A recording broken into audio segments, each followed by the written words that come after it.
Voici notre amie allemande dans sa cuisine allemande. Comme chaque matin, elle n'imagine pas commencer sa journée sans son œuf traditionnel au petit déjeuner. Le jaune doit être coulant et le blanc, lui, solide. Notre amie ne transige pas sur ce point. Aujourd'hui, notre Allemande a de la visite. Elle a convié 2 amis pour le petit déjeuner. À la question cruciale concernant la cuisson de l'œuf, à la coque, mollet ou dur, nos 2 invités donnent une réponse différente. Son ami, un Français d'ailleurs, aime son œuf à la coque, c'est-à-dire que le jaune doit être liquide à souhait et le blanc baveux, ferme uniquement sur l'extérieur.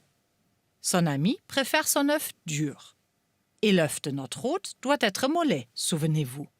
Ouh là là, comment notre amie va-t-elle résoudre ce terrible dilemme? Pas le choix. Elle va devoir noter les différents temps de cuisson, lancer un chronomètre et rester devant la casserole afin de déterminer précisément la fin de la cuisson pour chaque œuf. Une tâche très complexe. Mais étonnamment, notre amie paraît pour le moins décontractée. Tandis que ses invités s'installent et commencent par se servir un café, notre amie ouvre la boîte d'œufs. Elle dépose délicatement 3 œufs dans la casserole. Parfait. Oh, mais quel est ce drôle d'œuf doré? Serait-ce un œuf de Pâques?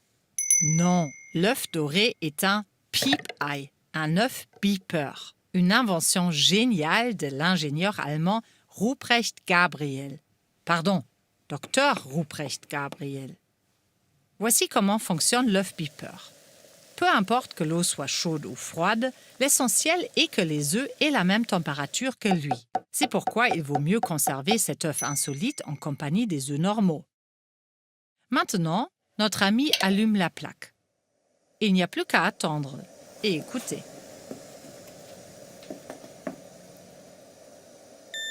Ce bref signal indique que notre œuf beeper fonctionne à la perfection. Laissons-le travailler. Nos amis prennent leur mal en patience en dégustant une tartine de confiture, de gouda ou de la saucisse à tartiner. Miam, on aimerait se joindre à eux.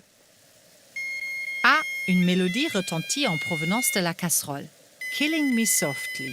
Vous reconnaissez cet air? Cela signifie que les œufs sont à la coque. Notre ami peut donc récupérer le premier dans la casserole et, après le passage obligé sous l'eau froide, le servir à son ami français. Celui-ci l'ouvre à l'aide d'un ustensile absolument vital que les fans de carambolage auront immédiatement identifié. Le Eierschalen-Sollbruchstellen-Verursacher.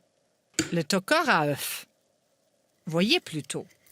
Le jaune est parfaitement liquide et le blanc juste à point. Notre Français, ravi, trempe aussitôt ses mouillettes préparées avec minutie dans son œuf. Miam! Une nouvelle mélodie provient de la casserole. L'œuf beeper joue « Ich wollte, ich wär ein Huhn » « Je voudrais être une poule ». Notre amie repêche vite un œuf dans la casserole.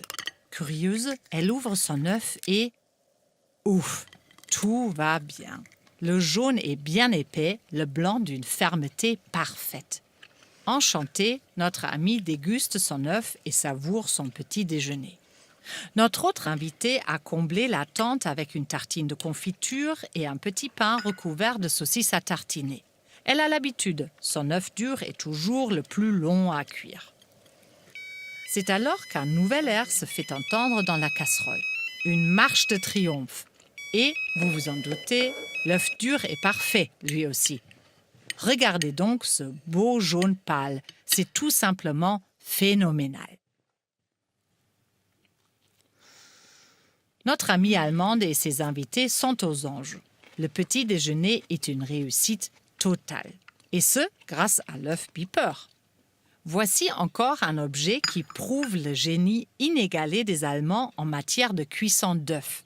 Adieu les interminables discussions autour de la cuisson des œufs. Adieu les mauvaises surprises, mais aussi adieu à l'improvisation et à la créativité. Et c'en est presque dommage.